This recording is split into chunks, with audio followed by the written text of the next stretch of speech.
So here's the thing, Super Smash Bros. Is already the most unhinged crossover in gaming, and probably one of the best crossovers of all time.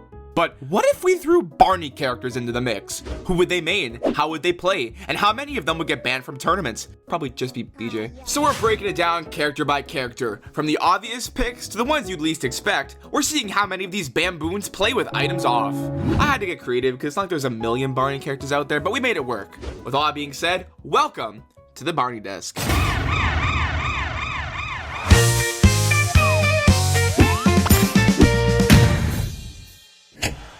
Starting off with Barney, the big purple man himself, Barney plays anybody. He often chooses random because any option is fine with him. He's just happy to be here. He doesn't care about tier lists and definitely doesn't know what edge guarding is. He always sets the match to stock so it's more fair, but if he accidentally kills you off the stage, he'll gasp, apologize, and then throw himself off the stage to make it fair. But here's the thing, Barney's been around a while, like 200 million years! He's playing it for the little dinos. Back when he was a child, they wouldn't have even had verbal communication. Forgive him if he doesn't understand how to wave dash. Sometimes he'll taunt when he's just trying to shield, but every so often he'll land something so wild, you'll start to think he's been sandbagging you the whole time. Spoiler alert, he hasn't. Next up is Baby Bop. She picks any traditional girl character, Peach, Daisy, Zelda, and avoids the big monster characters. Except King K. Rool's yellow alt, because it kind of reminds her of BJ, which is, that's cute. She's not great at the game, but she tries her hardest. She'll mash the buttons and gasp whenever something sparkly happens. If she gets a kill, she'll clap for herself. If she loses, she just walks away and finds something else to do. No biggie. I wish I could say the same thing for BJ. The self-proclaimed GOAT. He acts like he's the final boss of competitive Smash. He only plays Melee, only plays Fox, only plays Final Destination, no items, and if you even suggest turning them on, he will cook you for 10 minutes straight about competitive integrity. All this being said, he's absolutely dog water at the game. He's straight garbage, but he can't admit this. He's constantly blaming his input lag. Doesn't matter if you're playing on the same TV, doesn't matter if it's offline, it doesn't matter if you hand him a GameCube controller fresh out the box. Somehow the universe is conspiring to slow him down. And when he finally does land a single up smash, he stands up and announces it like he just won EVO. Then loses the set 0-2. He will actively get beaten by Big Bop most of the time. BJ also loves to stream himself playing Smash on his YouTube channel, RumbleButts YT. He will fight all of the trolls and also probably lose, so then he ends the live stream early. If you want to see my video on if Barney characters had YouTube channels, it is right there in the top right. But check it out after this video. Then there's Riff. His mains are Kirby or Mega Man. He likes Kirby's replication ability and for some reason claims he relates to Mega Man. Riff's the kind of player who will spend the whole match trying to copy your ability as Kirby, even if it's completely useless. He's creative, experimental, and will sometimes pull off a setup so weird, you're not sure if it was intentional or just a happy accident. Unfortunately, he's also been trained by BJ, which means he's been convinced that items are cheap and ruin the game. So now, even though Riff clearly has way more fun when bombs are flying around, he'll awkwardly try to turn them off in the settings menu before a match. Problem is, he's not actually good at the no items meta. He'll play super safe, hang back, and still get clipped by a random smash attack at 60%. But when he does win, he gets so excited that he immediately rematches with items back on, because deep down, he just wants the chaos. Sometimes the shy guy has to let his inner feelings out sometimes. Mr. Boyd only plays Mario, not because he's a fan, it's just the only character he knows exists. He's not good, but BJ keeps inviting him to play because most of his other friends have stopped showing up. Scooter McNutty mains Diddy Kong, and he's absolutely that player. Every match turns into chaos because there's bananas everywhere and you slip it every 5 seconds. He just keeps doing down B into forward smash like it's the only two inputs he knows. When he's not doing that, it's side B, either a grab or a flying kick halfway through. You can't predict it, you can't react, and even if you knock him away, he's back with one of the best recoveries in the game, which fits because Scooter's the kind of fool who always bounces back to annoy you again. So yeah, Scooter, take your little banana and shove it up your squirrel booty cheeks. Miss Etta is thankfully nothing like her squirrel friend. She's a bird, she's composed, and she plays Robin because she likes the calm, collected attitude. Video games aren't really her thing, but she'll indulge when someone asks. The kind of player who politely nods when you explain the controls, then spends the whole match quietly trying to figure out what button is shield. She's not gonna win, but she's also not gonna make you want to throw your controller. Professor Tinkerputt plays Mr. Game & Watch because he keeps telling people that he invented the Game & Watch.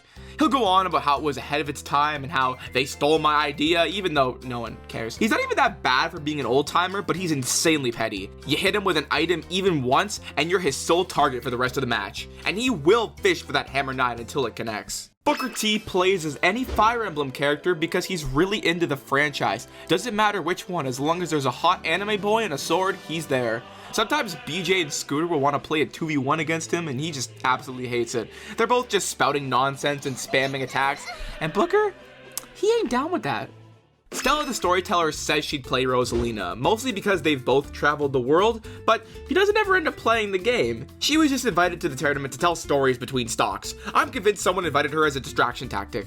Mother Goose plays as Wii Fit Trainer because, according to her, health is the best rhyme of all. She'll spend the whole match talking in nursery rhyme cadence while casually spiking you off the stage. She says she just likes to inform people on her stories, but BJ swears it's because she's trying to cheat and distract him. He's probably right, but no one hears him out because of his poor attitude. Rainbow Beard plays as Meta Knight. The guy shows up out of nowhere and just cooks everyone. You should have seen him back in Brawl. Twinken plays Jigglypuff because, like him, they both f***ing suck. Mr. Peekaboo plays as Pac-Man, mostly because he's old and remembers liking it back in the day. He doesn't know about the combos or the setups, he just likes seeing the little guy run around and eat things. Honestly, it's kinda wholesome until you realize he's been charging that side B for a full minute and still misses. Zippity the Hamster plays Pikachu. Sort of.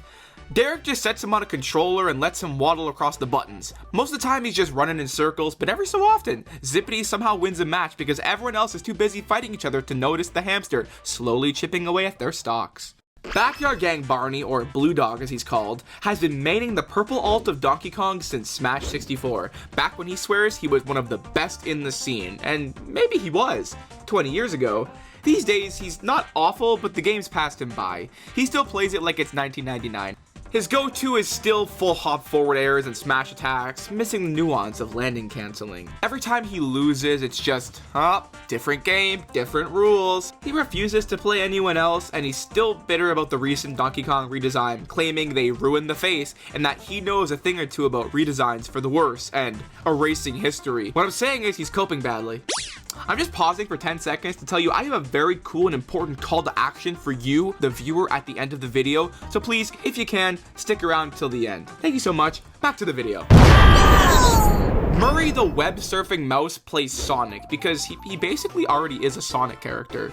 He's a CGI mouse with shades, attitude, and a whole web surfing gimmick. Tell me that's not straight out of the Sonic franchise. I assume, I don't know, I'm not a Sonic fan. In Smash, he's all speed, zipping around the stage, spamming spins and dash attacks. Half of the time he wins because nobody can land a hit on him, and the other half the time, he launches himself off the stage at full speed. Either way, he's having a blast. He also exclusively plays with a GameCube controller, and not like a modern Switch one, like an original that he plugs into the system with an adapter. Those things are crazy expensive now, holy shoot. Cody plays Snake. It's part of the whole tough and calculated image, and sure enough, Snake is currently ranked 3rd on Ultimate's tier list. But in private, his real main is Peach. Abby walked in on him once mid-match, and he swore it was just because she's high on the tier list, which is technically true, she's 11th place, but come on, Snake is top 3. Sometimes Cody just likes to let his soft side show. And he made Abby swear to never tell anyone. Okay, now we're gonna do a lightning round for a good chunk of the kid characters. I won't be offering any explanation for most, although I'll give a few slight context, so here we go. Michael plays as Pit, but if he's in a bad mood, Dark Pit. Lucy plays as Daisy. Amy plays as Sheik. Derek plays as Little Mac. Adam plays as Marth. Jeffrey plays as Greninja. I don't know, man, he just gives off Greninja. Sean plays as Bowser Jr. because they're both short and ginger. Kathy plays as Banjo because Banjo reminds her of her teddy bear. Min plays as Lucina. Tasha plays as Young Link. The twins play as the Ice Climbers. Carlos plays as Ganondorf. Steven plays as Toon Link. Robert plays as Luigi. Hannah plays as Min Min. Jeff plays as Sephiroth. My friend Sky said this one. I have no context, but sure. Linda plays as Pichu. Myra plays as the Miis because of the fucking name game. And Ben plays Steve from Minecraft because he's from season 13 of Barney and Friends. Who cares? Barney's World Barney specifically plays as Ganondorf in Brawl because he's the worst character in the entire franchise. Vivie, Mel, and Hairbrush all play as the Mii fighters. Who gives a shit, man? Cut them out. Karen Barnes is taboo from Brawl because she's trying to control all of the characters and make everybody frustrated. 9's story is Galeem and Mattel is Darkon. Two cosmic, malevolent forces fighting for control of the character roster, and both are chipping away at what made those characters special in the first place, killing them. And just like in World of Light, it doesn't matter who wins. We still lose. That was a depressive ending. Oh well.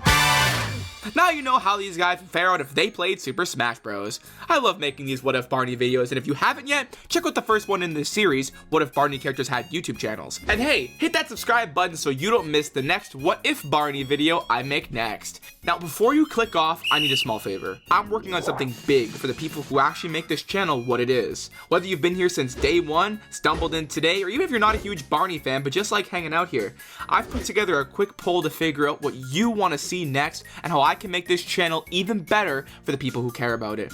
Hi, I'm the Barney Desk. We dive into the history, visual style, songs, and cultural chaos of the Barney brand, all from a modern ironic lens by me.